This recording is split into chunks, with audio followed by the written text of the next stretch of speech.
ডলারের ঊর্ধ্বমুখী চাপে যখন অস্থির বৈদেশিক মুদ্রাবাজার, সংকোচনে আমদানি বাণিজ্য, ঠিক এমন কঠিন সময়ে মাথাপিছু আয় বাড়ার খবর দিল বাংলাদেশ পরিসংখ্যান ব্যুরো বিবিএস।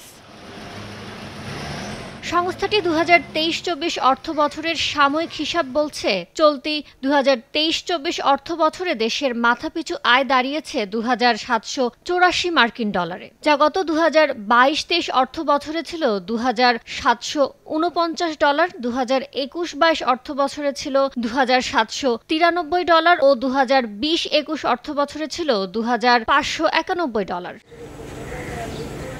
বিদেশি বিনিয়োগ আকর্ষণ আর দীর্ঘমেয়াদী নীতিকৌশল সাজাতে পারলে ঘুরে দাঁড়ানো জিডিপির প্রবৃদ্ধির গতি বাড়ানো সম্ভব বলে মনে করছেন অর্থনীতিবিদরা। বড় আকারে যে কর্মসংস্থান তৈরি, যেটার জন্য শিল্পায়ন, যেটার জন্য বিদেশি বিনিয়োগ, ব্যবসা বাণিজ্যের যে পরিস্থিতি লাগবে, তো সেই পরিস্থিতি কিন্তু এখনো স্বাভাবিক হয়নি। তাই মনে করি যে এই জায়গাগুলোতে প্রায়োরিটাইজ করে নতুন করে নীতি তৈরি করা উচিত। নগদে ৫০০ টাকা বা তার বেশি পেমেন্টে পেতে পারেন ঢাকায় জমিসহ ২০ কোটি টাকার পুরস্কার।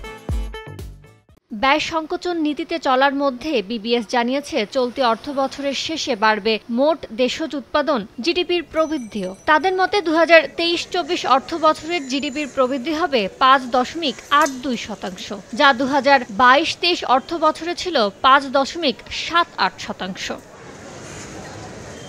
ইয়ানুর শিফাত, সময় সংবাদ, ঢাকা।